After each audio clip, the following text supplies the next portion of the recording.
Hey, this is Kyle Schickner from FenceSitter Films, and you are watching hashtag Verse TV. Please be sure to like, share, comment, and by all means, subscribe. Hashtag Verse TV, all the tea, week 132. Hi, I'm ChrisSEE Marie on hashtag Verse TV, hashtag all the tea, week 132, with my good friend Kyle Schickner, creator and developer of FenceSitter Films, opening your latest documentary, White Man Walks into a Barber Shop, presented to a sold-out audience. Congratulations.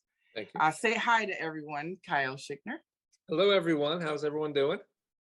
All right. Now, you've done some amazing work, and we'll dig into hashtag all the tea on this now. For our audience who may not yet know, where are you from, and how has your residence journey influenced you and your work? Okay, well, right now, the last 10 years, I'm living in a very conservative rural town in New Jersey. Governor Chris Christie lives in my town, and it's a nightmare. Before that, I was living in LA for about 15 years, and before that, I grew up in New Jersey, near Rutgers University, in a very liberal town. So, growing up for the first 40 years of my life in a liberal town, it certainly gave me the freedom to sort of, explore who I wanted to be, who I thought I was, who I was trying to be, as opposed to living in some place where it's like if I grew up in the town I'm living in now, I think it would be much harder to explore who I was, because it's very conservative and very closed, and it's very it's not very welcoming. I see. Okay. So since 1995, FenceSitter Films has released featured films, short web series, and other types of media that represents the many voices and stories that mainstream Hollywood has tended to avoid, featuring stories of women, people of color, and the LGBT community, representing voices outside of the mold of mainstream Hollywood. What motivates you to press on as an independent creator, even without Hollywood as the goal? I guess I've been doing this for a while. I think early on Hollywood was the goal. I thought I could change Hollywood into being more inclusive, telling more stories that focused on other people other than straight white men. So I was very sort of pie in the sky, thinking, oh, if I just show Hollywood that people do want to see these films and they do have an audience, and that they would sort of follow suit. 25 years later, I'm still sort of banging my head against the same wall of them saying, well, no one wants to see a movie about a gay black man, or nobody wants to see a movie about a African-American woman in her 60s, or a bisexual woman. And so my goal was always I always wanted to make films. Let me go back. I'm sort of selfish. I'm not someone that can go occupy Wall Street for a month because I need showers and I need to eat pizza. I can't. I wish I was that person.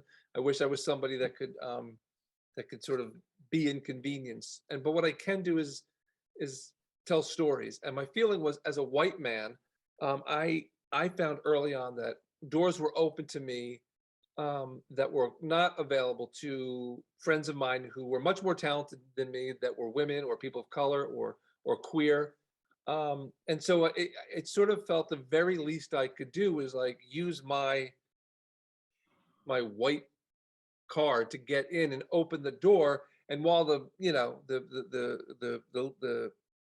people in charge aren't looking, I'll try to hold the door open for a little bit so other people can get in that deserve their voice to be heard. And until that was the case, I wanted to at least do my part in sort of telling stories that I would want to see as a consumer, and B, that are important to tell, that we never ever see in media. So that's sort of why I decided to do that really early on. Yes, that's incredible. So FenceSitter Films. Yes. Why the name FenceSitter Films?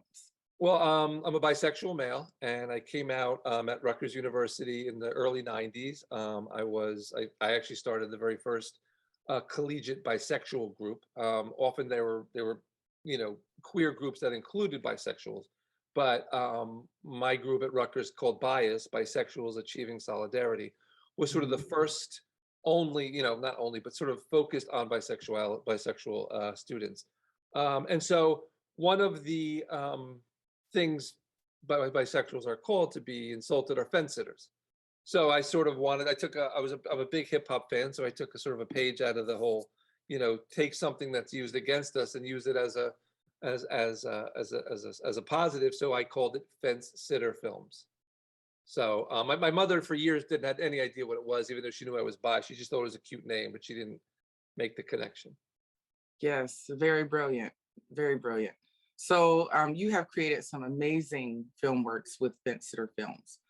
White Man Walks into a Barbershop is your 7th film. In this documentary, you get some very honest commentary from the people that you interview. Aaron Mack remembers in college that one of his communication classes explained people will often open up more honestly to people who look like themselves. White Man Walks into a Barbershop effectively does the opposite. Please give our hashtag #BurstTV family a sip of hashtag all the tea on how you get many different people comfortable enough to be so honest with you. Well, I don't know if my thing disproves. I think if I was a black man coming into a barbershop, everybody would be much more comfortable. But you're right. One of the things that I was able to do, I'd like to think, is that I came into barbershops and it wasn't planned. I would drove around the country with a very small, very white crew. And we would find barbershops, and I would look up on the internet, or I'd go into certain cities, and I would just get out myself and go into this barbershop and introduce myself and say, "We got this documentary. I've got a crew outside. Do you mind if we come in and have a conversation, and we'll film it, and we'll talk about whatever you guys want to talk about. Everyone else stay, keep working, keep cutting, and we'll talk." And I think initially, in the first 10 minutes, people are a little, I don't know, suspicious, but wary of this, what's this guy's motivation? But I'd like to think fairly early on, they sort of got where I was coming from and sort of began to trust me a little bit, as much as I some strange guy walking into a barbershop could be trusted. And by the end, and we would spend 3-4 hours at these barbershops. And by the end, it was just completely, it was like, it felt as if I had been there for years. It was great. Like family. Yeah, it was exactly right. Yes. And in fact, there's one barbershop in Meridian, Mississippi. We weren't even planning on going to Meridian. We were driving and we had to get lunch. So we pulled off and there was a barbershop across the street. And I said, let's just go in. And it was supposed to be just a lunch hour. We ended up staying 3 days, and it really became like a family. I mean, Kevin Lewis, it was Jenkins Barbershop in Meridian, Mississippi. If anyone wants to get their hair done, that's where to go. That's the place to go. And they invited, it really made me feel like I was a part of their family. They let me into their church. They invited me to the Pop Warner games. I mean, it was family, like you said. It was really amazing. I felt really privileged that they felt comfortable enough for me to sort of, treat me that way. Yeah. Okay. So in an article featuring White Man Walks into a Barbershop, you mentioned that as a society, we are backsliding on our willingness to have open dialogue on subjects such as race. We were more open in the early 80s with shows like The Jeffersons. Why do you feel such open conversations have regressed today?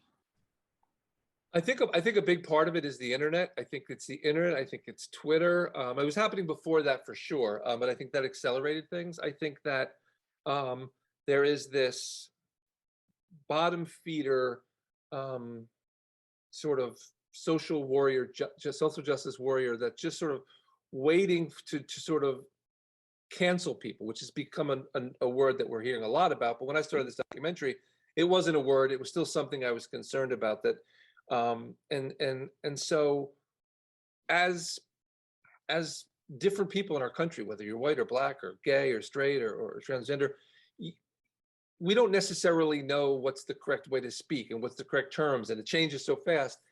But I think that the inability for me, let's say me as white man, to make a mistake, and call somebody by their dead name, or refer to them as black instead of African American, if that's what they prefer. Instead, Mhm. because they don't know I may not know or feel comfortable or confident enough to discuss it, I don't say anything, or we don't say anything. So we just don't talk about it. And if I do say something wrong, if I said something to offend you, ChrisSEE, I would like for you to ideally say like, oh, well, here's what, that sort of bothers me, or I don't like what you said. And then I would think, oh, okay. Now, if you said that, explained it to me, what I said wrong or what upset you, and I continued to say it, well, then we have a different story. But what I say in my movie is that, we learn by making mistakes and learning from them and then not making them.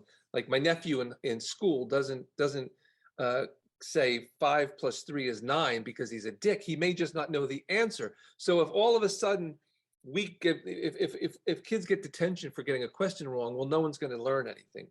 So we have to be more understanding and open to being like, oh, okay, maybe somebody's, like what things I said when I was 18, I would never say now at 50, because the culture has changed and things have changed. And often we're just so worried about being canceled, which is now, and that could be an ugly thing. Now, there are people that deserve to be canceled, don't get me wrong. But I think the fact that we are so quick to want to eviscerate and condemn somebody makes everyone or most people afraid to talk about anything for fear of getting something wrong. Does that make sense? That does make sense. And, the solution is as simple as just asking. Yeah. Because, if you're ignorant of something, or you're misinformed and you don't even know that you have the wrong information, a discussion isn't hard. Yeah. It's not hard to ask the questions that you want to know if you don't know anything, or also being corrected appropriately and respectfully, you know, Yeah. And then, without just shutting it down, like throw it away. That's not effective to be a progressive society. So I totally agree with you. totally. And that was something that, happened. I said a lot of stupid stuff on my trip around the country going to barber shops. I said a lot of dumb stuff. And every time I was greeted with, I learned things. Like, people said, okay, here, no, and that's what we need more of across the board. Right, right. You know? So for some of your amazing films, Hollywood suggested that you change it in order to have a larger audience. In your phenomenal film, Strange Fruit, that deals with the lynching of a gay Black man in modern day Louisiana, Hollywood suggested that you make the lead character lawyer either Black or gay, not both. Nevertheless, you stuck with your creative goal and created this impactful film as you envisioned it. And thank you. When you're creating, how do you decide when you should stick with your original vision versus allowing outside forces to alter your vision? I think you can find me on Instagram at FenceSitter Films. Mm-hmm. Also, white man walks into a barber shop, Mm-hmm. and also my name, Kyle Schickner. All of my films are available. They're eventually going to be available on Amazon over the next 6 months. But if you really want to see any of my films, like Steam or Strange Fruit or Rose by Another Name, you can. It's on Vimeo, which no one even knows what the hell that is. I But know what video is. but mostly with Vimeo, it tells Vimeo. It's on Vimeo under my name, Kyle Schickner, or you can search the names of the movie, and they were Strange Fruit or Steam, Rose by Any Other Name, Full Frontal, which was like a funny mockumentary about the gay porn world, or Paradise Lost, a horror movie I did with like a lesbian hero. So anyway, so that's where I can be found.